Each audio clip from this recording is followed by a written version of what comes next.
قال الله تبارك وتعالى في كلامه المجيد: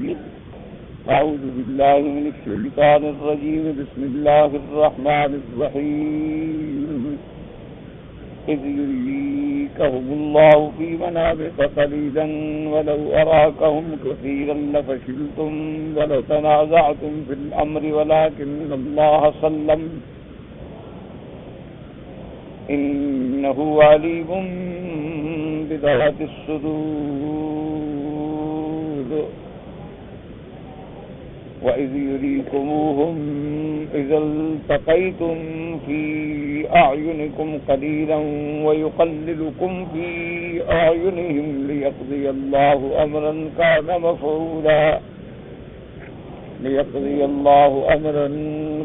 مفعولا وإلى الله ترجع الأمور. قال المؤلف والمفسر رحمه الله تعالى: أدام النفع بعلومه وعلومكم في الدارين آمين. إلى أن قال مجاهد رحمه الله تعالى: أراهم الله إياه في منامه قليلا. وأخبر النبي صلى الله عليه وسلم أصحابه بذلك فكان تثبيتا لهم. وكذا قال ابن إسحاق وغير واحد. وحكى ابن جرير عن بعضهم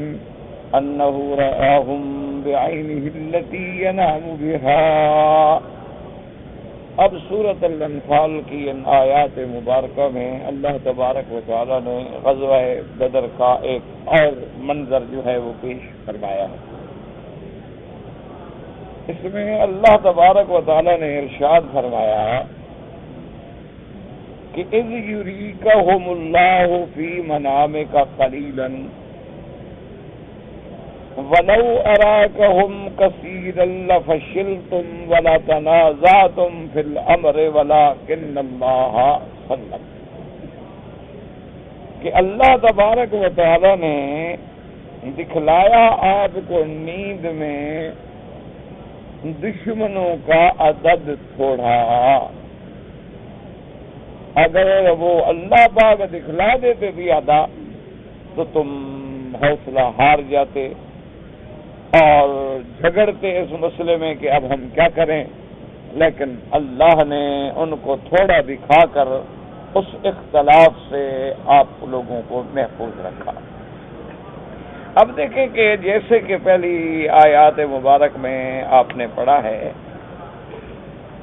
کہ اللہ تبارک و تعالی نے غزوہ بدر کے ایک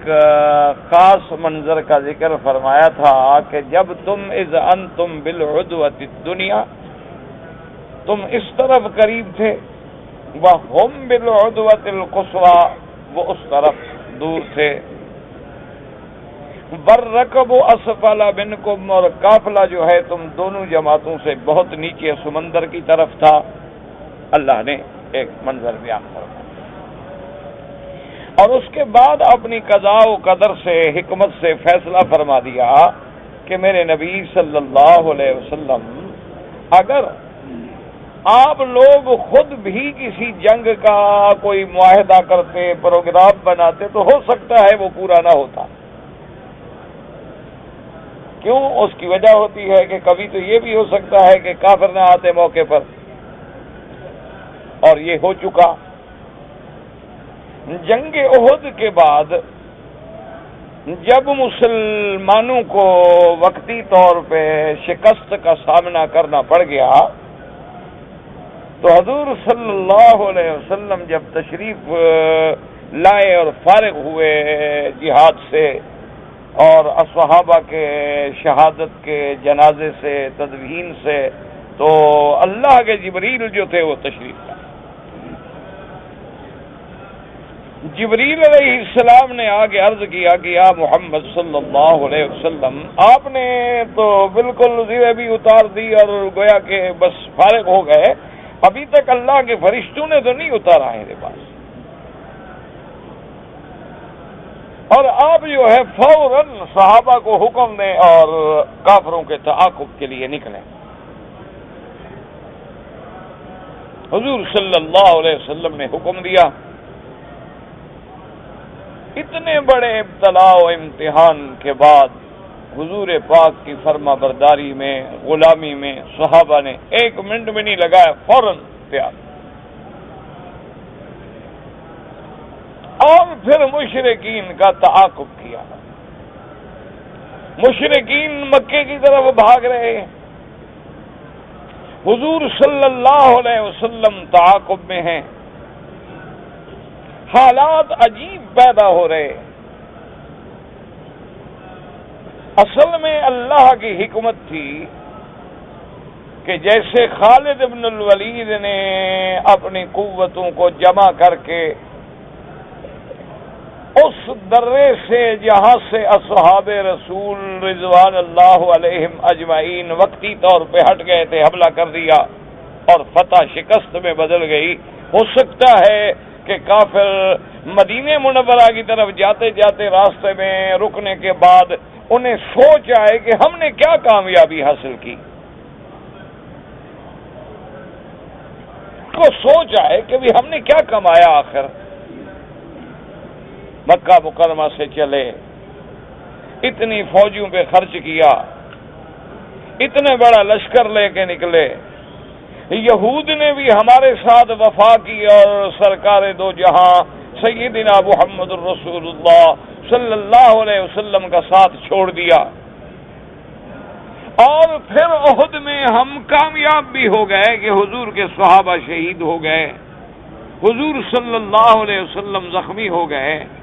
لیکن یہ ہمیں کیا ہوا کہ ہم واپس لوٹ گئے اور مدینے پہ قبضہ بھی نہیں کیا، تو ہم نے کمایا کیا؟ بھئی ہم نے تو اس لیے حملہ کیا تھا نا کہ ایک دفعہ بس سب مسلمانوں کو ختم کر دیں، تو اگر وہ انہی باتوں کو سوچ کے پھر لوٹ کے مدینہ منورہ پہ حملہ کر دیں تو مسلمانوں کے لیے تو واقعی بڑا مشکل وقت تھا، چونکہ جب فوج کا مورال ایک دفعہ یعنی شکست کھا کے گر جائے پھر اس کا بحال کرنا بہت مشکل ہوتا۔ آپ دیکھیں نا، جب آپ جیت رہے ہوں تو ایک مورال بن جاتا ہے، اور جب آپ ہار جائیں پھر ہارے ہوں کو دوبارہ میدان میں لانا جو ہے یہ کوئی بڑا آسان کام تو نہیں ہوتا۔ تو اللہ کے حکم سے حضور نے تعاقب کیا، اور حضور صلی اللہ علیہ وسلم نے پھر آپ نے چیلنج فرمایا اور ابو سفیان سے آپ نے پیغام بھیجا کہ موعدکم بدر، کہ چلو اگلے سال پھر ہم بدر میں مقابلہ کریں گے ایک دوسرے کا۔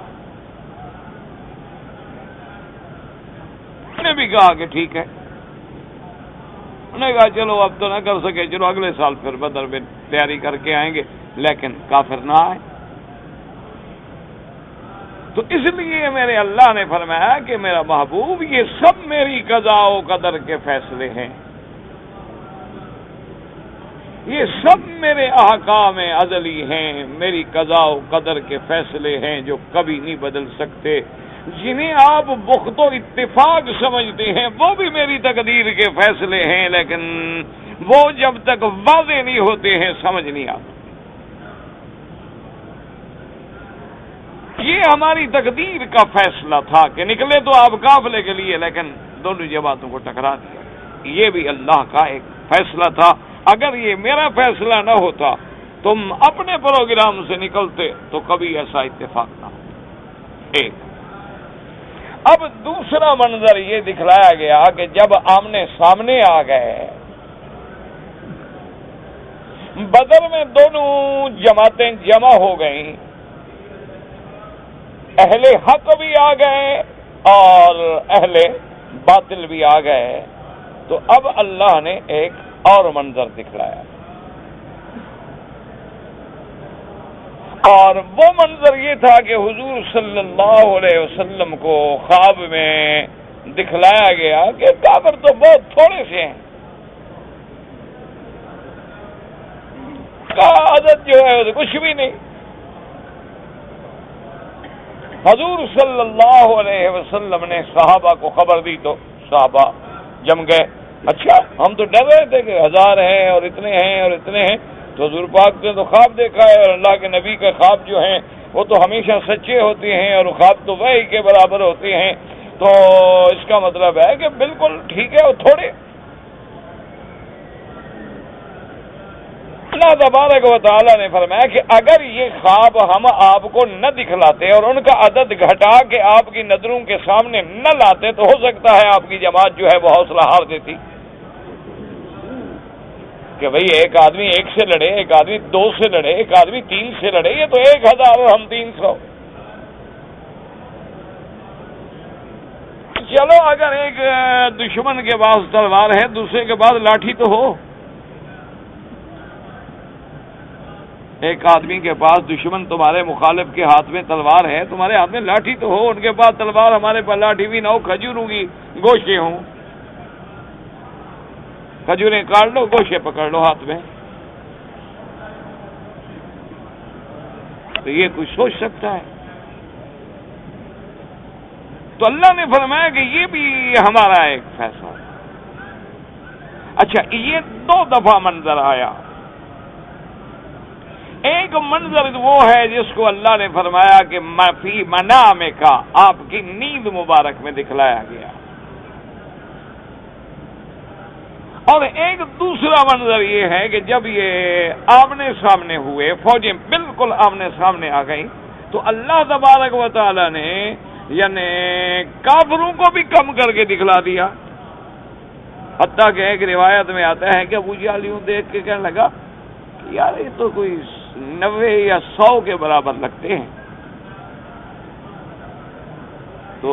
آپ کہتے تھے 300-400 نہیں ہے، تو وہ 90 یا زیادہ سے زیادہ 100 ہو جائیں گے، تو ان کو بھی ہم نے تھوڑا دکھا دیا، وہ بھی جم گیا کہ لڑے بغیر ہم نہیں جائیں گے۔ ورنہ اگر اللہ تبارک و تعالی چاہیں اور دشمن کو زیادہ طاقت دکھلا دیتے، کیونکہ 3,000 من الملائکۃ منزلین، اللہ کے فرشتے اترے ہوئے ہیں میدان بدر میں، اسی لیے آپ نے الحمدللہ دیگر آیات میں پڑھا ہے اور آئندہ بھی انشاءاللہ اللہ نصیب فرمائیں گے پڑھیں گے کہ ابلیس لعین جو ان کے لیے ساتھ آیا تھا اور بدر تک ساتھ رہا ابو جہل کے، اور بڑے خوبصورت گھوڑے پہ اور ایک بہت بڑے سردار کے روپ میں، اور بڑا جناب وہ ابو جہل کو بڑھاتا رہا کہ بس ایک ہی حملے میں، یار ایک ہی حلے میں مسلمانوں کو ختم کر دو۔ ہیں کیا مسلمان؟ کتنی تعداد ہے؟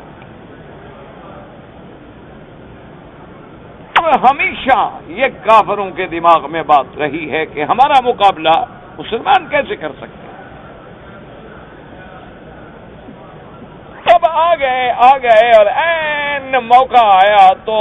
اب ابلیس لعین جو ایک انسان کی شکل میں تھا، ایک سردار کی شکل میں تھا، وہ ابو جہل سے ہٹ کے واپس جانے لگا، تو ابو جہل نے کہا کہ این تذهب، کدھر جاتے؟ ان کا انی ارا ما لا ترون انی اخاف اللہ۔ اب ابلیس نے کہا، اس نے کہا ابو جہل جو میں دیکھ رہا ہوں تم نہیں دیکھ سکتے، انی ارا، میں تو دیکھ رہا ہوں۔ کیوں؟ وہ تو جن ہے، وہ تو ابو الجن ہے، اور پھر اس کے پاس استدراجی قوتیں ہیں، طاقتیں ہیں، وہ دیکھ سکتا ہے، وہ شکل بدل سکتا ہے، وہ سیکنڈوں میں لاکھوں میل کے فاصلے طے کر سکتا ہے، تو ابلیس کے پاس تو بڑی استدراجی قوتیں ہیں، وہ تو دیکھ رہا ہے، اور پھر وہ جن ہے اور ملائکہ کے ساتھ پہلے رہا بھی ہے، وہ تو پہچانتا ہے۔ اس نے کہا ابو جہل انی ارا ما لا ترون، جو میں دیکھ رہا ہوں تم نہیں، انی اخاف اللہ، اور میں اللہ سے ڈرتا ہوں، میں جا رہا ہوں، میں دیکھ رہا ہوں جو وہاں ہے نا، جو کچھ تمہیں پتہ نہیں، وہ تو جبریل کھڑا ہے، اگر وہ ایک پر بھی مارے تو تم سب کو اچھا۔ ان کو یہ نہیں بتایا کہ میں نے کیا دیکھا، وضاحت نہیں کی، بس کہا جو میں دیکھ رہا ہوں تم نہیں دیکھ۔ اور دوسری بات یہ ہے کہ میں اللہ سے ڈرتا ہوں، یعنی جھوٹ وہاں بھی بول رہا ہے، اللہ سے ڈرتے تو اللہ کی نافرمانی کرتے، لیکن یہاں کہہ رہا انی اخاف اللہ، میں اللہ سے ڈرتا ہوں، اور واللہ شدید العقاب، اور اللہ کا پکڑ جو ہے بڑی سخت ہے۔ اور میں تو اللہ سے ڈرتا ہوں، تو ایمان سے کہیں یہ واقعی اللہ سے ابلیس ڈرتا ہے؟ اگر ڈرتا تو اللہ کی نافرمانی۔ اب اسی کو ذرا خود پہ محمول کرو، ہم جو کہتے ہیں جی ہم سی اللہ سے بڑے ڈرتے ہیں، تو اگر اللہ سے ڈرتے تو بے حیائی کرتے، اللہ سے ڈرتے ہم تو زنا کرتے، اللہ سے ہم ڈرتے تو حرام کھاتے، اللہ سے ہم ڈرتے تو ہم سودی کام کرتے، اللہ سے ہم ڈرتے تو ایک دوسرے کا گلا کاٹتے، اللہ سے ہم ڈرتے تو ہم غیبت کرتے، بہتان باندھتے، اللہ سے ہم ڈرتے تو ہم دین کے نام پر قوموں کو گمراہ کرتے، اللہ سے ہم ڈرتے تو ہم لسانی جھگڑوں میں پڑتے، اللہ سے ہم ڈرتے تو ہم صوبائیت کی تحریکوں پہ اپنے بندے مروا دیتے، اللہ تبارک و تعالیٰ سے ہم ڈرتے تو قرآن کے مقابلے پہ ہم فلمیں اور سینما اور بے حیائی کو رواج دیتے۔ کیسے ڈرتے ہیں؟ کیا کہیں ایسا تو نہیں کہ ہم بھی اسی کی طرح کہہ رہے ہوں اور حقیقت نہ ہو؟ ذرا ٹھنڈے دل سے اپنے اپنے حالات پہ، اپنے اپنے دامن میں، اپنے اپنے ضمیر کو ذرا جھنجھوڑیں اور ٹٹولیں۔ یہ قرآن ہمیں جگانے کے لیے آیا ہے۔ غور کریں کہ کیا واقعی کہتے تو ہیں نا ہم اللہ میں یا اللہ ہم تیرے عذاب سے بڑے ڈرتے ہیں، اور اسی وقت جھوٹ بھی بول رہے ہو، ڈرتے کیسے ہو؟ اللہ کی پکڑ جی بڑی سخت ہے، اللہ حق نہ حق سے پناہ دے جی، اور اسی فوراً اس کے بعد گناہ بھی کر رہے ہو، تو ڈرنے کا کیا مطلب ہوا؟ دیکھو نا ایمان سے کہو، آگ سے ڈرتے ہو تو کبھی آگ میں پاؤں ڈالا ہے؟ ہاں جی، اگر آگ سے ڈرتے ہو کہ آگ ہمیں جلا دے گی تو کبھی پاؤں ڈالا ہے آگ میں؟ اگر کوئی قریب بھی جا رہا ہو تو پکڑ لیتے ہو، کدھر جا رہے ہو؟ آگے آگ ہے۔ اگر پانی کا دریا بہ رہا ہو، تیرنا تم نہ جانتے ہو، تو تمہیں ساتھی بھی کہے نا کہ بھائی ہم کنارے پہ نہا لیں گے، بھائی ادھر کنارے پہ، دور ادھر نہیں جائیں گے اندر، ہم یہاں کنارے پہ نہائیں گے اور ادھر تھوڑا نہیں جی، نہیں میں ڈرتا ہوں کہیں پانی آگے لے گیا تو پھر کیا ہوگا؟ پانی سے ڈرتے ہو تو قدم نہیں رکھتے ہو، آگ سے ڈرتے ہو تو قدم نہیں رکھتے ہو، سپاہی سے ڈرتے ہو تو اس کی موجودگی میں چوری نہیں کرتے ہو، سپاہی سے ڈرتے ہو تو اس وقت کھڑا ہو تو جرم نہیں کرتے ہو، اللہ سے کیسے ڈرتے ہو کہ سارے جرم بھی کر رہے ہو اور اللہ سے بھی ڈرتے ہیں؟ جی ذرا سمجھائیں، ذرا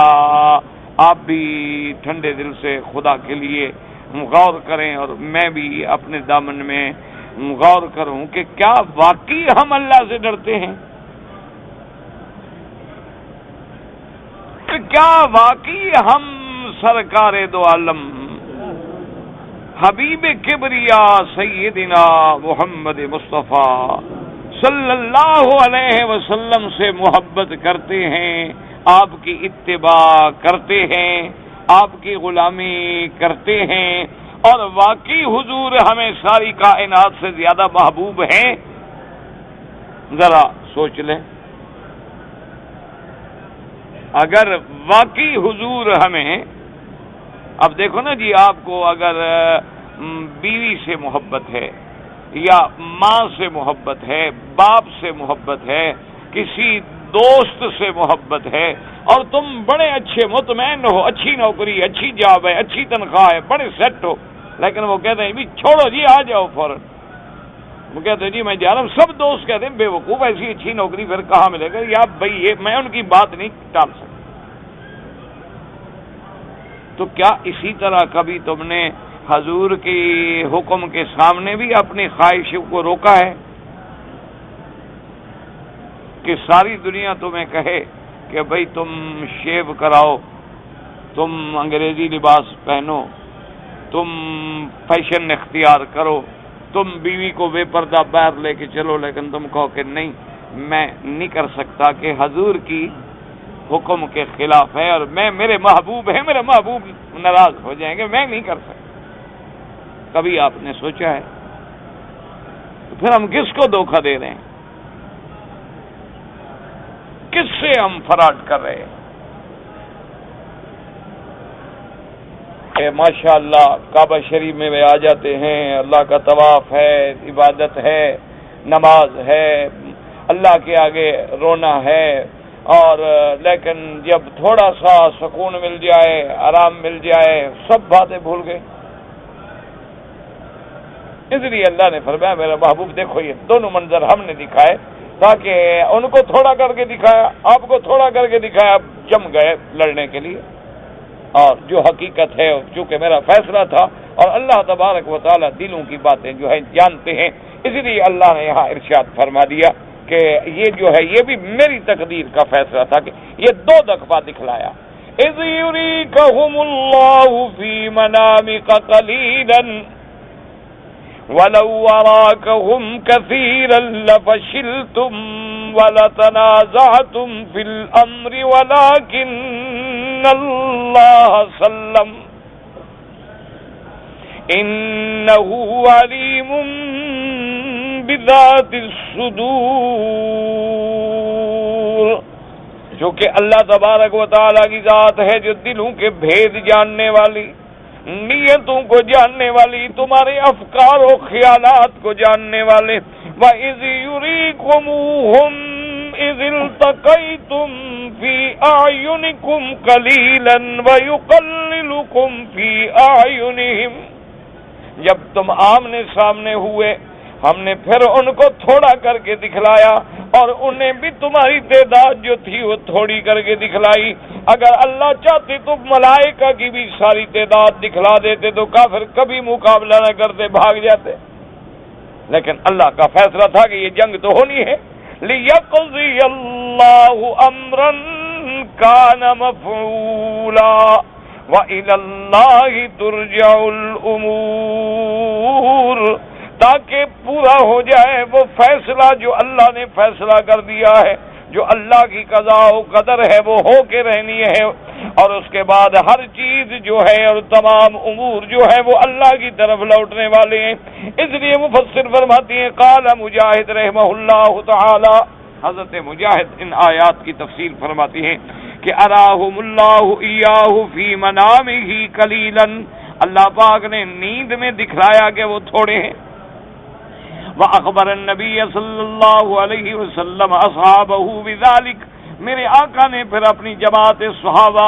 اپنے پروانوں کو خبر دی، تثبیتا لہم، تاکہ ان کے دل بھی جم گئے۔ اور حضرت ابن اسحاق اور ان کے علاوہ بھی بعض علماء فرماتی ہیں، جیسے کہ مفسر ابن جریر رحمۃ اللہ علیہ نے نقل فرمایا ہے، انہ رآہم بعینہ التی ینام بہا، یعنی آپ نے اپنی آنکھوں سے دیکھا، یعنی ایک ہے کہ خواب میں دیکھا، ایک ہے کہ رؤیت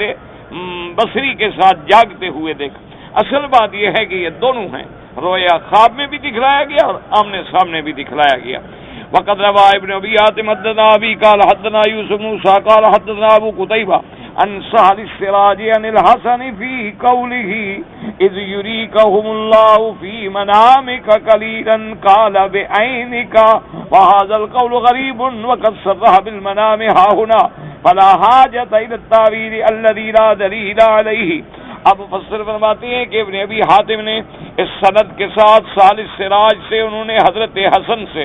یہ روایت بھی نقل کی ہے، اذ یریکہم اللہ فی منامک قلیلا، وہ فرماتی ہیں کہ اللہ نے آپ کو آپ کی آنکھ مبارک سے دکھلایا، یعنی جاگتے میں دکھلایا، لیکن مفسر فرماتے ہیں ھذا القول غریب، یہ قول جو ہے بالکل کمزور ہے، کیونکہ جب اللہ نے قرآن پاک میں لفظ منام کی تصریح کر دی ہے تو پھر اس کے بعد کیا مانا؟ یہ تو ٹھیک ہے کہ رؤیت جو ہے رؤیت بصری بھی ہوتی ہے، اور رؤیا جو ہے وہ رؤیا بمانے علمی بھی ہوتی ہے، اور رؤیا بمانے رؤیت قلبی بھی ہوتی ہے، لیکن جب اللہ نے یہاں رؤیت کے بعد آگے لفظ منام کی وضاحت فرما دی ہے، منام نیند نوم، تو پھر اس کے بعد اس کو یہ ترجمہ لینا کہ آپ کو جاگتے ہوئے دکھلایا گیا، تو یہ تو بلا وجہ ایک قول غریب۔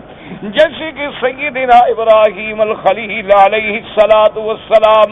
آپ نے جب اپنے بیٹے سیدنا اسماعیل علیہ السلام سے فرمایا تھا انی ارا فی المنام، کہ میرے بیٹے میں نے خواب دیکھا، انی ارا فی المنام انی اذبحک فانظر ماذا تری، کہ میرے بیٹے میں نے خواب میں دیکھا ہے کہ میں آپ کو ذبح کر رہا ہوں، اب آپ غور کریں، فنظر تدبر کریں، سوچیں، فکر کریں، پھر بتائیں کہ اب کیا ہو، تمہاری کیا رائے ہے؟ تو وہاں بھی لفظ موجود ہے انی ارا فی المنام، نیند میں، تو وہاں کوئی بھی نہیں کہتا کہ ابراہیم علیہ السلام نے جاگتے میں دیکھا تھا، ابراہیم علیہ السلام نے خواب دیکھا تھا، کیونکہ قرآن میں لفظ منام موجود ہے، پھر اس کے اندر کسی دوسرے ترجمے میں لینے کی کیا ضرورت ہے؟ اچھا، کبھی لفظ منام نہیں ہوتا، جیسے کہ سیدنا یوسف علیہ السلام نے فرمایا انی رأیت احد عشر کوکبا والشمس والقمر رأیتهم لی ساجدین، وہاں سیدنا ابراہیم یوسف علیہ السلام آئے اور آ کے اپنے ابا سے اس قالا یوسف لابیہ یا ابت، بڑی نص میں وضاحت ہے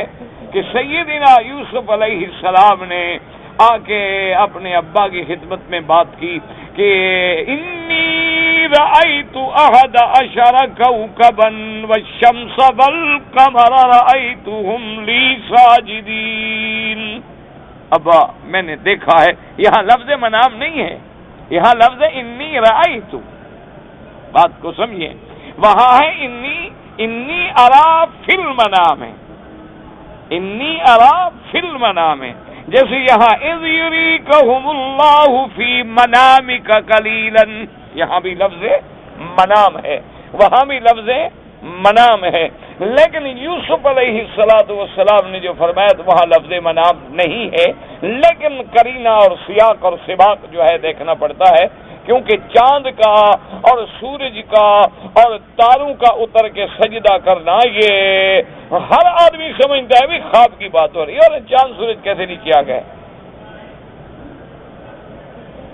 تو وہاں خود بخود قرینہ دلالت کر رہا ہے، کیوں یہ چاند سورج نیچے آ جائے دنیا تو فنا ہو گئی،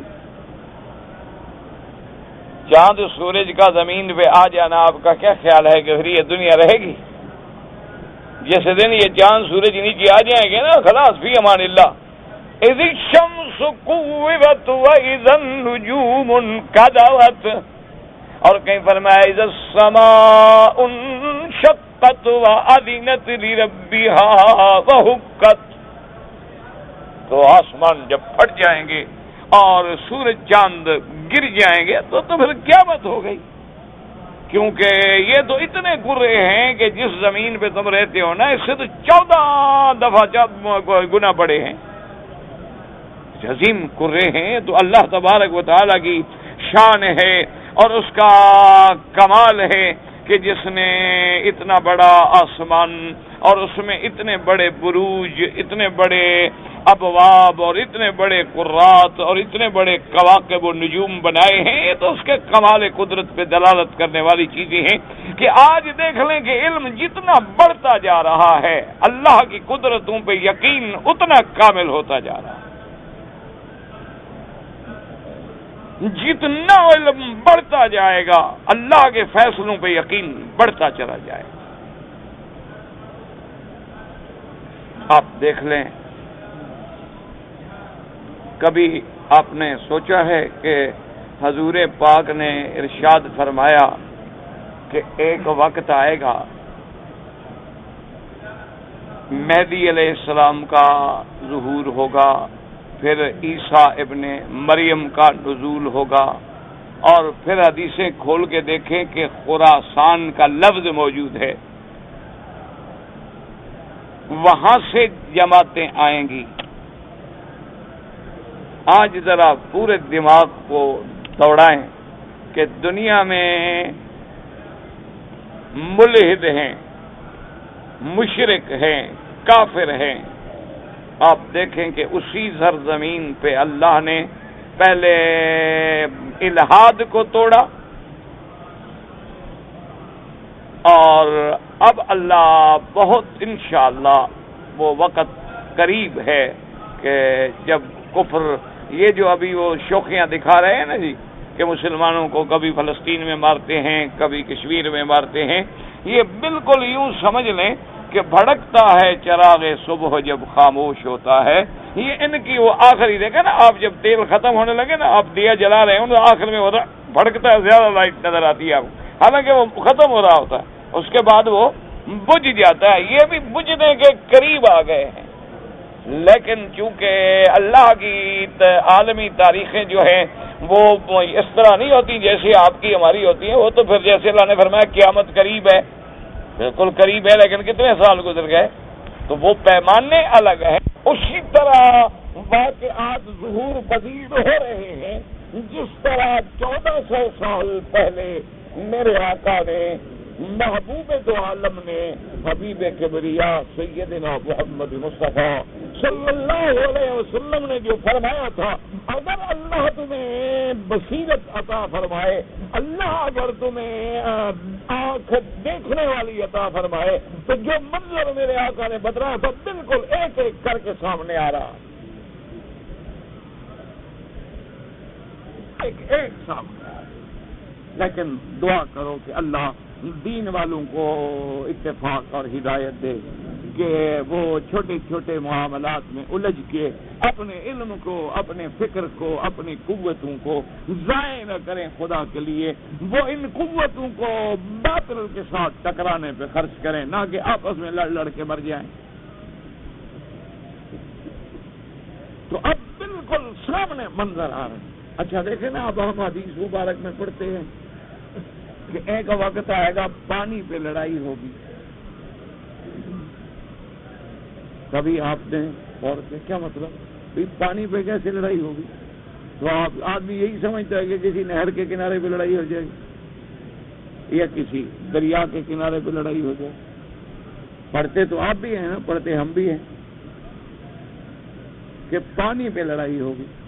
کوئی یہی سمجھتے تھے کہ اچھا اس کا مطلب یہ ہے کہ بھئی یعنی کسی سمندر کے علاقے میں، کسی کنارے میں، کسی جزیرے میں کسی لڑائی ہوگی۔ اور اب آپ دیکھیں کہ جو میرے آقا نے 1400 سال پہلے فرمایا تھا، آج ساری دنیا یہ کہہ رہی ہے کہ آنے والا وقت جو ہے پانی اتنا ناپید ہو رہا ہے کہ لوگ اسی پہ لڑائیاں ہیں۔ آپ نے کبھی دیکھا تھا کہ دریا خشک ہو جائے؟ دریا میں یہ تو ہے کہ چلو پانی کم ہو گیا، تھوڑا ہو گیا، ایک ندی کے برابر رہ گیا، ایک چھوٹی سی نہر کے برابر رہ گیا، لیکن یہ تو کبھی نہیں ہوتا کہ پورا دریا اول سے لے کر آخر تک ریت اڑ رہی ہو۔ اچھا کہیں پانی کھڑا ہو گیا، کہیں جھیل بن گئی، کہیں ختم ہو گیا، لیکن یہ منظر جو ہے، اب تھوڑا قرآن کو کھول کے غور کرو کہ قل ارأيتم ان اصبح ماؤكم غورا فمن يأتيكم بماء معين۔ اللہ نے فرمایا اچھا دیکھو غور کرو، یہ جو پانی پی رہا ہو ہم اس کو نیچے لے جائیں تو کون لے آئے گا اس سفر میں؟ تو اب ذرا غور کرو، یہاں پانی 10 میٹر پہ بورنگ ہوتے تھے نا جی، 10 میٹر بور کرو پانی آ گیا، اب 150 میٹر کرو تو پانی نہیں آتا، کہاں چلا جا رہا ہے؟ نے قرآن رکھا ہے تویز لکھنے کے لیے، بس ماشاءاللہ تویز لکھ دیا، یا کوئی آدمی آیا اس نے کہا جی فال نکالو جی فال، اچھا انہوں نے کہا ٹھیک ہے جی، قرآن کھول کے فال نکال دی۔ اس مولوی کو اپنا پتہ نہیں، تمہاری فال بتا دیتا ہے۔ انا للہ و انا الیہ راجعون۔ ہم نے قرآن رکھا ہے کہ جب آدمی مر جائے نا جی، وہ جی قرآن شریف لے آؤ جی، اس کے اوپر پھراؤ، ماشاءاللہ 7 دفعہ گھماؤ، اس کے سارے گناہ بخش جائیں۔ نا کیا خیال ہے آپ کا اگر کوئی رام چندر ہندو مر جائیں اس پر قرآن 100 صفحہ گھمائیں تو وہ بھی جنت چلا جائے گا. مسلمانوں خدا کے لیے قرآن زبان پہ آ کے دلوں میں اترے گا پھر قرآن اثر کرے گا، یہ نہیں کہ اوپر پھیرتے رہو. یہ نہیں ہے کہ ایک برتن چاندی کا بنوا لو یا تانبے کا بنوا لو اور اس میں سورت آیت الکرسی لکھ لو اور پانی پیئیں گے اور پانی اس لوہے کو لگے گا اثر کرے گا. تیرے اوپر کیوں نہیں اثر کرتا؟ یہ قرآن اگر تم ہی نہیں بدل سکتا ہے، اس قرآن کی آیات مبارک کے اثرات تیرے دل و دماغ میں انقلاب نہیں لا سکتے ہیں تو پلیٹوں پہ لکھنے پہ اثر ہوگا. خدا کے لیے سوچیں، یہ قرآن اسی لیے آیا تھا کہ ہم طویل لے کے پیسے کمائیں اور لوگوں کو دھوکے دیں؟ یہ ہمارا ایمان ہے کہ قرآن میں سورت فاتحہ شفا ہے، معوذتین سے اللہ تبارک و تعالی شیاطین الجن والانس سے پناہ دیتے ہیں. ہمارا ایمان ہے یہ بھی اللہ کی نعمت ہے کہ قوم ادھر مصروف نہ ہو، کوئی ظاہری تکلیف بھی آ گئی ہے تو اس قرآن پڑھ کے دعا مانگ لیں، اللہ شفا دے دیں گے، تاکہ وہ اپنے اوقات کو زیادہ سے زیادہ اللہ کے ذکر میں لگائیں. اس لیے اب ذرا قرآن پہ غور کریں. وَمَا أَنْتُمْ أَنزَلْتُمُوهُ مِنَ الْمُزْنِ أَمْ نَحْنُ الْمُنزِلُونَ.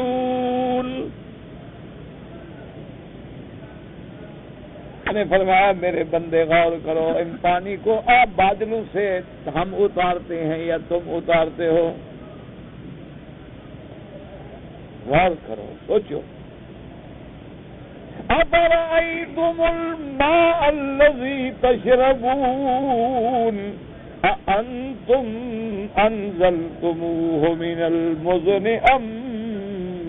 نَحْنُ الْمُنزِلُونَ أَأَنْتُمْ أَنشَأْتُمْ شَجَرَتَهَا أَمْ نَحْنُ الْمُنشِئُونَ. اور میرے بندے تم نے ایک گٹھلی زمین میں ڈالی، ہم نے پانی برسا کے اس سے درخت بنا دیے، یہ تم بناتے ہو کہ ہم بناتے ہیں؟ اللہ اکبر. اللہ کے قرآن کو خدا کے لیے اللہ کے لیے قرآن کو 24 گھنٹے میں آدھا گھنٹہ دے دو. درخواست ہے آپ لوگوں سے کہ 24 گھنٹے میں سے آدھا گھنٹہ اللہ کے قرآن کو دے دو. بالکل بیوی بچے آل اولاد سب سے الگ ہو کے قرآن کھول کے بیٹھ جاؤ اور اس کو بار بار آدھا گھنٹہ انہیں آیات کو پڑھتے رہو اور اس کے ترجمے کو پڑھتے رہو. پھر قرآن تیرے دل و دماغ کو روشن کرنا شروع کرے گا. اسی لیے اقبال نے کہا تھا نا کہ اپنے من میں ڈوب کر پا جا سراغ زندگی. تو اگر میرا نہیں بنتا نہ بن، وہ اپنا تو بن. اللہ اکبر، کتنی بڑی بات کہہ گیا. فی انفسکم افلا تبصرون. بڑی کہتے پانی پانی کر گئی مجھ کو قلندر کی یہ بات.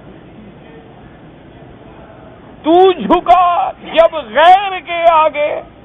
نہ تن تیرا نہ من. اللہ کو چھوڑ کے جب تو قبروں پہ جھک گیا، اللہ کو چھوڑ کے جب تو دیوی دیوتاؤں کے آگے جھک گیا، اللہ کو چھوڑ کے جب تم سورج و چاند کے آگے جھک گیا، اور اللہ کو چھوڑ کے تم جب غیر اللہ کی عبادت میں پڑ گئے تو کدھر کے ہی نہ رہے، نہ اپنے رہے نہ غیروں کے رہے، بربادی و ہلاکت کے ذمہ دار بنے. اس لیے خدا کے لیے قرآن کو آدھا گھنٹہ دے دو 24 گھنٹے میں، زیادہ نہ دے، آدھا گھنٹہ ہی دے دیں. اور اس کا طریقہ مبارک یہ ہے کہ بالکل علیحدہ سکون کے ساتھ، آرام کے ساتھ، باوضو ہو کے آداب کے ساتھ. اللہ کے قرآن کے آداب ہیں، تلاوت کے آداب ہیں. کسی مفکر کی لکھی ہوئی، کسی اسکالر کی لکھی ہوئی، کسی انسان کی لکھی ہوئی کتاب نہیں، یہ خالق کا کلام ہے. تمہارے پاس بادشاہ کا خط ہو، تمہارے پاس کسی وزیر کا خط ہو، تمہارے پاس کسی امیر گورنر کا خط ہو تو کیسے پڑھتے ہو؟ اور یہ تو اللہ کا کلام ہے، اللہ کی کتاب ہے، ذرا باوضو ہو کر پاک صاف کپڑے پہن کے پاک جگہ پہ بیٹھ کے ادب سے اللہ کے قرآن کو پڑھیں، 2 آیتیں پڑھیں، 3 آیتیں پڑھیں، اور اس کا ترجمہ دے کے اسی کو بار بار پڑھیں، بار بار دہرائیں، بار بار آدھا گھنٹہ صرف اسی کو پڑھتے رہیں، اور پھر حالات حاضرہ پہ نظر ڈالیں، اور پھر غور کریں کہ جو قرآن نے 1400 سال پہلے النبی الامی کی دل پہ اتر کے زبان رسالت سے خبر دی تھی، کیا وہ آج ہمارے سامنے ہے کہ نہیں؟ اللہ تبارک و تعالیٰ کے یہ جو فیصلے سب قضاء و قدر ہے۔ ہم تو سمجھتے ہیں نا، او جی میں ایسے جا رہا تھا اتفاقاً بس وہ پاؤں جو تھا نا جی گڑے میں پڑ گیا، ہمارا اتفاق لیکن اللہ کے فیصلے ہیں، تقدیر یہ فیصلے پہلے کر چکی ہوتی ہے، اور ہم اس کو سمجھتے ہیں کہ یہ اتفاق ہے، کبھی کہتے ہیں ہم یہ حسن اتفاق ہے، کبھی ہم کہہ دیتے ہیں سوء اتفاق ہے، لیکن نؤمن بالقدر خیرہ و شرہ من اللہ تعالی، اصل مومن کا ایمان یہ ہے کہ جو کچھ بھی ہے وہ میرے اللہ کے فیصلے سے، اور جب تمہیں یہ یقین ہو جائے نا پھر تسلی ہو جاتی۔ اس لیے یاد رکھیں کہ لفظ رؤیت جو ہے بمانے خواب بھی آتا ہے، اور رؤیا بے معنی رؤیا بصر بھی آتا ہے، لیکن جہاں اللہ تبارک و تعالیٰ نے قرآن میں آگے وضاحت فرما دی ہے تو پھر کسی اور معنی کے لینے کی ضرورت ہی نہیں رہتی، کیونکہ یہاں تو لفظ موجود ہے بالمنام، اور نبی اور غیر نبی کے خواب کا فرق ہے، یاد رکھنا، کتنا بڑا بندہ صالح ہو اس کا خواب غلط ہو سکتا ہے، لیکن اللہ کے نبی کا خواب کبھی غلط نہیں ہو سکتا، کیونکہ نبی معصوم ہے، اور نبی کا خواب بعینہ ہی وہی حکم ہے جو وحی کا حکم، جو اللہ کا وحی ہوتا ہے نبی کا خواب بھی اسی طرح وحی ہوتا ہے۔ اسی لیے دیکھا نہیں تھا کہ جب ابراہیم علیہ السلام نے تو کہہ دیا تھا نا بیٹے کو کہ بیٹا میں نے خواب دیکھا ہے، تو بیٹے نے کیا کہا تھا؟ یا ابت افعل ما تؤمر، ابا جان آپ کریں جو حکم ہے اللہ کا، یعنی اسماعیل سمجھتے ہیں ابے کا خواب نہیں، اللہ کا حکم ہے، صرف خواب نہیں، یہ وحی ہے، اللہ کا حکم ہے، اس لیے فوراً بیٹے نے کہا یا ابت افعل ما تؤمر، کیا بجان بالکل وہی کرو جو اللہ کا حکم ہے، ستجدنی انشاءاللہ من الصابرین، مجھے آپ پائیں گے صبر کرنے والوں میں انشاءاللہ۔ اس لیے مفسر فرماتا ہے کہ یہ قول بالکل غریب ہے، تصریح موجود ہے منام کی، تو ہم یہ تعویل کریں کہ آپ نے آنکھ سے دیکھا تو یہ تعویل کیوں کریں؟ اچھا اللہ فرماتے ہیں کہ ہم نے وہ کم کر کے کیوں دکھلایا؟ وَلَوْ أَرَاكَهُمْ كَثِيرًا لَفَشِلْتُمْ، یعنی لَجَبِنْتُمْ عَنْهُمْ وَاخْتَلَفْتُمْ فِي مَا بَيْنَكُمْ وَلَكِنَّ اللَّهَ سَلَّمَ اے من ذالک بان اراکہم قلیلا، اللہ فرماتے ہیں اگر ہم دکھلا دیتے ان کو زیادہ، یا جو پورا عدد ہے وہ دکھلا دیتے، وہ بھی تو زیادہ تھے نا تم سے، یا اس سے بھی زیادہ بڑھا کے، لفشلتم، فشل کا معنی ہوتا ہے بزدل ہو جانا، تو تم گھبرا جاتے، بزدل بن جاتے، اور پھر آپس میں اختلاف ہو جاتا، کوئی کہتے لڑو، کوئی کہتے نہیں بھائی بھاگو، کیا لڑیں بھائی، وہ اتنی زیادہ ہیں، کیسے لڑائی ہو سکتی ہے، کیسے مقابلہ ہو سکتا ہے، تو یہ اختلاف ہو جاتا۔ تو اللہ نے اس بزدلی سے، اس اختلاف سے جو خوف کے وقت میں اختلاف پیدا ہوتے ہیں، اللہ نے اس سے بچا لیا، ولیکن اللہ سلم، اللہ تبارک و، دیکھو نا آپ یاد رکھیں، آپ کاروبار کریں نفع آ جائے تو کبھی جھگڑا نہیں ہوتا، ہاں کبھی کبھی 1% نفع میں بھی جھگڑا ہوتا ہے کہ اگلا بے ایمان ہو جائے اور سارے کھا جائے، یہ الگ بات ہے، ورنہ عام طور پہ نہیں ہوتا، نفع ہو گیا وہ اپنے لے گیا تم اپنے لے گئے، لڑائی کس بات کی، دونوں خوش جا رہے ہو۔ اگر گھاٹا ہو جائے وہ کہے گا نہیں تم نے بے ایمانی کی، وہ کہے گا نہیں تم نے بے ایمانی کی، وہ کہے نہیں جی تم کام ہی نہیں کرتے تھے، میں پہلے کہتا تھا تمہیں، یہی حال ہے تمہارا، تو گھاٹا ہی آئے گا، بس لڑائیاں ہو جاتی۔ تو اللہ نے فرمایا کہ اگر ان کو ہم زیادہ دکھلا دیتے تو تم خوف میں آ جاتے، بزدل بن جاتے، اور جب بزدل بن جاتے اختلاف ہوتے، لیکن ہم نے اس سے محفوظ رکھنے کے لیے اللہ نے حضور صلی اللہ علیہ وسلم کو خواب میں دکھلا، اور فرمایا یہ سب کچھ ہم نے کیوں کیا ہے، انہ علیم بذات الصدور، اللہ دلوں کی باتوں کو جاننے والے ہیں، اللہ کے آگے کوئی چیز چھپی ہوئی نہیں۔ اے بما تجن الزمان وتنطوی علیہ الاحشاء، کیونکہ اللہ جانتے ہیں کہ اگر تعداد زیادہ ہو تو گھبراہٹ پیدا ہوگی، اللہ جانتے ہیں کہ جب گھبراہٹ پیدا ہوگی تمہارے دلوں میں خوف پیدا ہوگا تو لازماً پھر اختلاف بھی ہوگا، پھر جھگڑے بھی ہوں گے۔ اس لیے فرمایا یعلم خائنۃ الاعین وما تخفی الصدور، اللہ کی ذات مبارک وہ ہے کہ تم اگر آنکھ سے خیانت بھی کرو، کیا مانا؟ جیسے بعض لوگ بیٹھے بیٹھے آنکھ سے اشارہ کر دیتی ہیں، عام بندے کو پتہ نہیں لگتا، لیکن اللہ نے فرمایا میں تیری آنکھ کی ہر حرکت کو بھی جانتا ہوں، خیانت کو بھی جانتا ہوں، اور جو تم نے دل میں چھپایا ہے میں تو وہ بھی جانتا ہوں، میرے آگے کوئی چیز چھپی ہوئی نہیں ہے۔ وقوله تبارک وتعالی ویریکموہم اذ التقیتم فی اعینکم قلیلا وهذا ایضا من لطفه تعالی بهم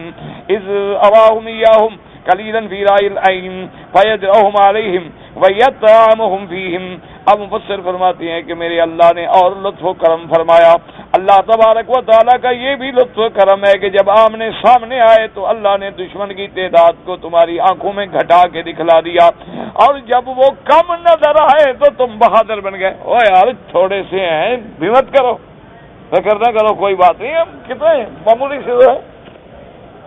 اور تمہیں امید پیدا ہوئی۔ قال ابو اسحاق السبعی عن ابی عبیدۃ عن عبد اللہ بن مسعود رضی اللہ تعالی عنہ قال قالوا فی اعینا یوم بدر حتى قلت لرجل الى جنبی تراهم 70 قال لا بل هم 100 حتى اخذنا رجلا منهم فسالناه فقال كنا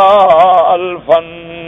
اس روایت میں آتا ہے کہ حضرت عبداللہ ابن مسعود رضی اللہ تعالیٰ عنہ جو جلیل القدر صحابی ہیں، فقیہ صحابی ہیں، میرے بدنی محبوب محمد مصطفیٰ صلی اللہ علیہ وآلہ وسلم کے، وہ فرماتے ہیں لقد قللوا فی اعیننا یوم بدر، کہ بدر والے دن اللہ تبارک و تعالیٰ نے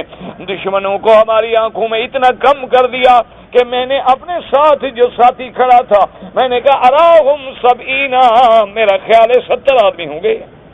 اس نے کہا نہیں عبداللہ 70 تو نہیں 100 ہوں گے، یعنی اتنے تھوڑے نظر آئے کہ 1000 کے باوجود فرماتے ہیں میں نے جو دیکھا نا مجھے معلوم ہوا کہ 70 بندہ کھڑا ہے، تو میں نے اپنے ساتھی سے کہا یہ 70 ہوں گے، اور اس نے کہا نہیں 70 تو نہیں 100 لگتے ہیں۔ تو کہتے ہیں پھر جب ہم نے ان کا ایک بندہ پکڑا تو پوچھا کہ تمہارا عادت کیا تھا، اس نے کہا ہم تو 1000 ہیں۔ تو نظر ہمیں کتنے آ رہے ہیں کہ 70 نظر، اللہ کی مرضی ہے، جب چاہیں بڑھا دیں جب چاہیں گھٹا دیں۔ اسی لیے میرے محبوب کی ایک دعا ہے نا کہ اللہم اجعل فی عینی صغیرا وفی اعین الناس کبیرا، کہ یا اللہ مجھے اپنی نظر میں تو چھوٹا بنا دے کہ تکبر پیدا نہ ہو، لیکن لوگوں کی نظر میں مجھے بڑا بنا دے کہ میرا احترام ہو، توقیر ہو، عزت ہو، لوگ جو ہے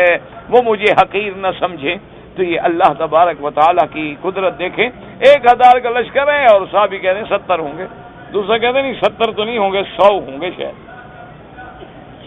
اس کے بعد فرماتے ہیں وَيُقَلِّلُكُمْ فِي أَعْيُنِهِمْ قال ابن ابي حاتم حدثنا ابي قال حدثنا سفيان بن حرب قال حدثنا حماد بن زيد عن الزبير بن الحارث عن إكرمة وإذ يريكموهم إذا التقيتم الآية قال قبض بعضهم عزز بعضهم على بعض، یعنی وہ ان کو تھوڑا سمجھتے رہے، وہ ان کو تھوڑا سمجھتے رہے۔ اسناد صحیح وقال محمد بن اسحاق قال حدثني يحيى بن بعد عبد الله بن الزبير نبي في قوله تبارك وتعالى ليقضي الله امرا كان مفعولا أي ليلقي بينهم الحرب للنقمة ممن أراد الانتقام منه والإنعام على من أراد ثواب النعمة عليه من أهل ولایته،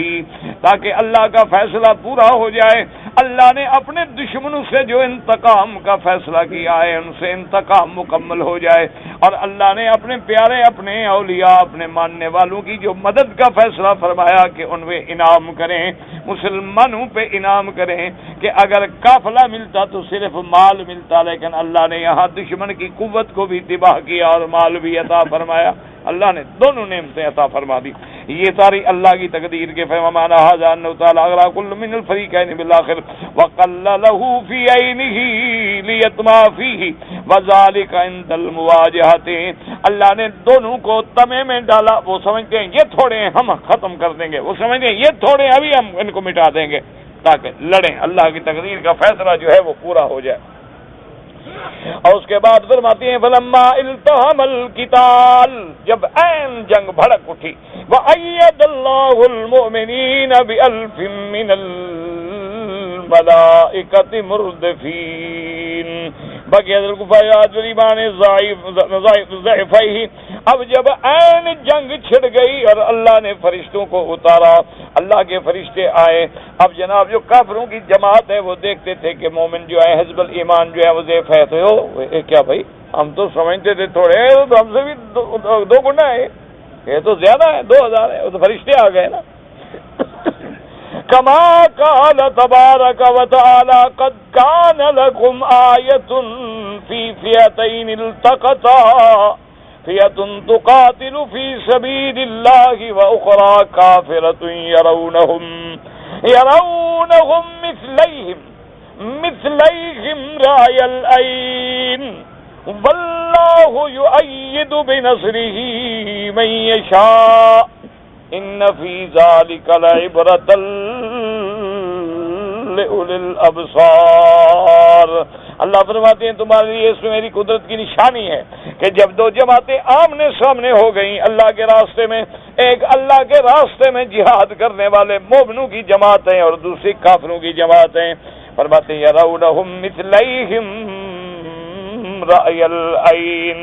اللہ نے دشمنوں کی آنکھوں میں ان کو دگنا کر کے دکھلا دیا۔ واللہ یؤید بنصرہ من یشاء، اللہ جس کی چاہے مدد فرمائے۔ دعا کریں اللہ مسلمانوں کی مدد فرما دیں، اللہ کشمیر میں بھی فلسطین میں بھی مدد فرما دیں، اور دعا کیا کریں اللہ ہم ضعیفوں کے حال پہ رحم کریں۔ اللہ تبارک و تعالی ہر حال میں ہماری اپنی رحمت سے نصرت فرمائے۔ اور فرمایا یہ ہم نے کیوں کیا، ان فی ذلک لعبرۃ لأولی الابصار، دیکھنے والوں کے لیے اس میں عبرت ہے۔ دیکھتے تو سب ہیں نا، لیکن دیکھنے والے میں غور کریں، مانے اللہ کے قرآن کو، وہ ہوتا ہے دیکھنا، یہ تو دیکھنا نہیں ایسے دیکھتے رہو اور نہ مانو۔ وَهَذَا هُوَ الْجَمْعُ بَيْنَ هَاتَيْنِ الْآيَتَيْنِ فَإِنَّ كُلًّا مِّنْهَا حَقٌّ وَصِدْقٌ وَلِلَّهِ الْحَمْدُ وَالْمِنَّةُ۔ اب مفسر فرماتا ہے کہ اس آیت میں ہے کہ اللہ نے کافروں کو دوہرا دکھلایا ہے، اور اس انفال کی آیت میں ہے کہ اللہ نے تھوڑا دکھلایا ہے۔ مفسر فرماتا ہے کہ اب جمع ہو گیا، یعنی پہلے تو ایک دوسرے کو تھوڑا دکھلایا تاکہ لڑائی میں پکے ہو جائیں، اور جب عین لڑائی کا وقت آ گیا، صفیں بن گئی، تو پھر اللہ نے مسلمانوں کا رعب ڈال دیا۔ اب کافروں کو نظر آئے کہ یہ تو ہم سے دگنا ہے، تو وہ الگ وقت ہے، یہ الگ وقت ہے۔ دونوں آیتیں جو ہیں وہ حق ہیں، صدق ہیں، اللہ کے کلام۔ ذالک الکتاب لا ریب فیہ، یہ تو ایسی کتاب ہے، ایسا کلام ہے جس میں کوئی شک نہیں ہے۔ اللہ ہمیں قیامت تک اور موت تک اس قرآن پہ، حدیث رسول پہ قائم رکھے، اور موت کا وقت آئے تو زبان پہ جاری ہو لا الہ الا اللہ محمد الرسول اللہ۔ جی کہ اگر عورت ساڑی پہنے تو جائز ہے، کوئی منع نہیں۔ دیکھو میرا بھائی یاد رکھو، مرد کے لیے یا عورت کے لیے اصل لباس ہوتا ہے جو ساتر ہو، جو ہمارے عورت کو چھپائے، بدن کو چھپائے۔ مقصد لباس کا یہ ہے۔ عورت کا چونکہ سارا بدن جو ہے چھپانے والا ہے، اس لیے اس کا وہ لباس کہ سر پہ دوپٹہ ہے، چادر ہے، پھر قمیض ہے، پھر شلوار ہے، یا اور لباس ہیں جو بھی ہے، تو بہرحال لباس عورت کے لیے چاہے شلوار قمیض ہے یا ساڑی ہے، سب جائز ہے، کوئی منع نہیں۔ لیکن ایک بات یاد رکھیں کہ بعض ساڑی میں باندھنے کے ایسے طریقے ہیں کہ جس میں پیٹ اور ناف کھلی ہوتی ہے اور نظر آتی ہے باقاعدہ، تو وہ تو بالکل خالص بات ہے کہ دیکھنے والے پہ بھی لعنت، دکھانے والے پہ بھی لعنت، صاف سی بات ہے۔ اگر مہذب طریقے سے ساڑی سر سے لے کر پاؤں تک لپیٹی ہوئی ہے اور بدن چھپا ہوا ہے اور کوئی ایک ذرے کے برابر بھی نظر نہیں آتا، کوئی منع نہیں، کوئی منع نہیں ہے۔ اور باقی رہا اپنے گھر میں خامند کے لیے تو جو مرضی آئے لباس اختیار کرے، خامند کو تو ہر حال میں بیوی کا دیکھنا جائز ہے، یعنی وہ اچھا لباس پہنتی ہے خامند کے لیے، لیکن یہ نہیں کہ دوسرے دیکھیں۔ ایسا لباس جب اس کی خامد کی صرف نظر پڑے، اس وقت لباس ہو نہ ہو، بریک ہو، کوئی ہو، سب جائز۔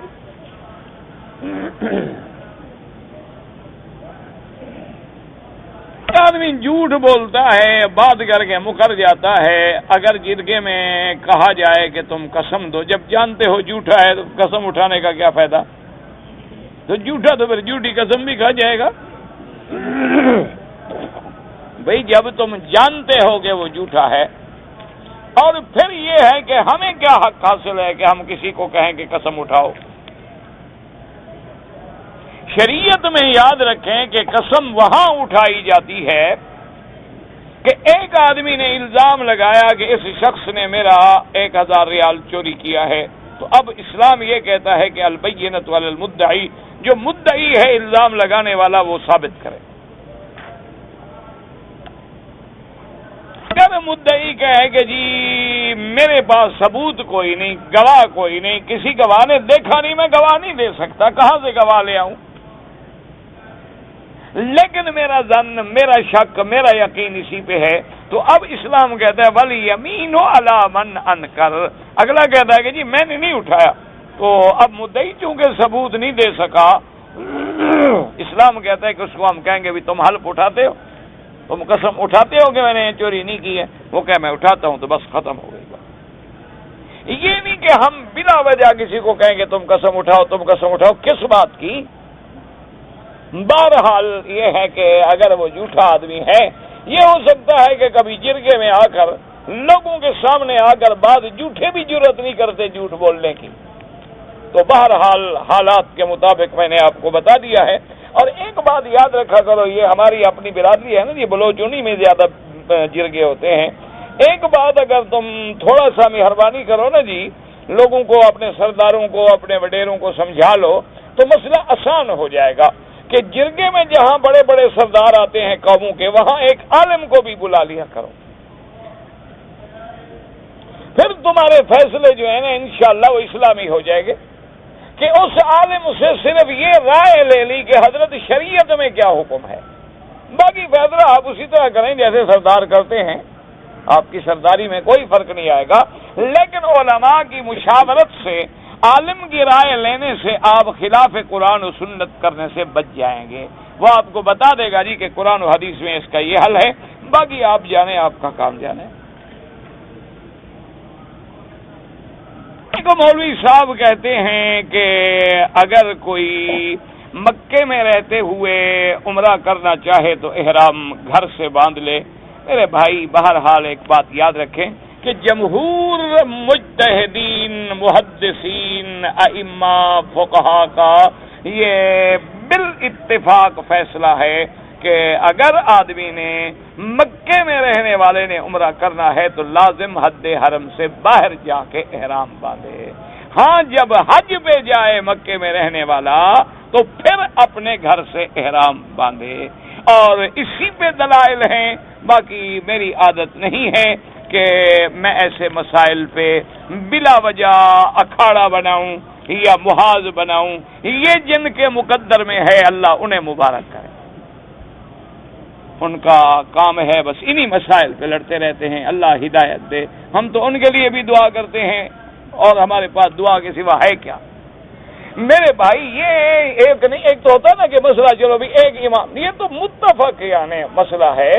اور حضور باغ جب حج سے تشریف لائے تو معابدہ، جہاں اب معابدہ ہے نا، اسی جگہ حضور کا قیام تھا، تو یہاں سے بی بی کو فرماتے کہ جا کے عمرہ باندھو، کہ کیا ضرورت تھی باہر بھیجتے بھائی کے ساتھ؟ اس لیے ہمیشہ یاد رکھیں کہ اگر حج ہے تو اہل مکہ اپنے گھر سے احرام باندھیں گے، اگر عمرہ ہے تو ان کو لازماً احرام کے لیے حد حرم سے باہر جانا ہوگا۔ باقی آپ جانیں، آپ کا کام جانیں، اللہ ہم سب کی ہدایت کے فیصلے کر دیں۔ میں بہت پریشان ہوں، اللہ سب کی پریشانیاں دور فرمائے، کیونکہ وہی ذات ہے جو پریشانیاں دور کر سکتی ہے۔ امن یجیب المضطر اذا دعاہ ویکشف السوء۔ نئی کی دکان پہ کام کرتا ہوں لیکن میں شیو نہیں کرتا، بہت اچھا کرتے ہیں، دوسرا کرتا ہے اور پتہ نہیں پیسہ ادھار مجھے نہیں پتا آگے کہ پیسہ آدھا آدھا ہے کیا یہ ہاں، یعنی جب پیسے تقسیم کرتے ہو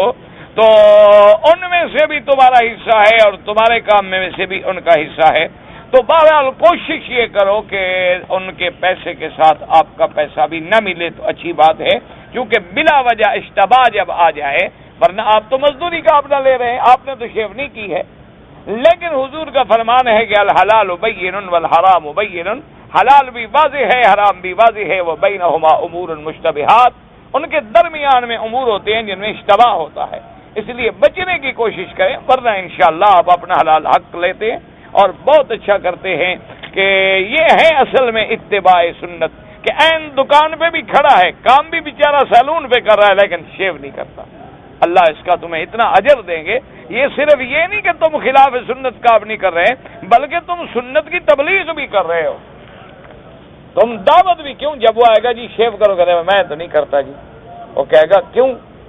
یار کیوں نہیں کرتا، یار حضور کی سنت حضور کے حکم کے خلاف ہے میں نہیں کرتا، تو تھوڑی سی تو چوٹ لگے گی نا، دادا عمرہ کر کے آیا ہوگا، اور ایسے بھی ہیں ماشاءاللہ جو احرام بھی شیو کر کے کھولتے ہیں، انا للہ و انا الیہ راجعون۔ دم کے گوشت جو ہے خود کھا جائیں یا رشتہ داروں کو کھلا دیں، ماشاءاللہ وہ مسل مشہور ہے نا کہ اندھا اگر خیرات کرے تو اپنوں کو دیتا رہتا ہے۔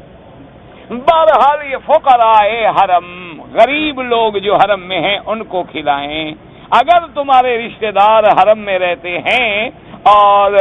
وہ غریب ہیں تو ان کو کھلا سکتے ہو۔ میرے ساتھ ایک آدمی ہے، میرے ساتھ رہتا ہے، وہ کہتا ہے میں 4 ائمہ فقہا کو نہیں مانتا ہوں، تو اس کے نہ ماننے سے ان کو کوئی فرق نہیں پڑے گا، کوئی سورج کو نہ مانے تو روشنی کم ہو جائے گی، کتنے لوگ ہیں جو انبیاء کو بھی نہیں مانتے، قرآن کو نہیں مانتے، حدیث کو نہیں مانتے، تو اس سے کیا فرق پڑ جاتا ہے نا؟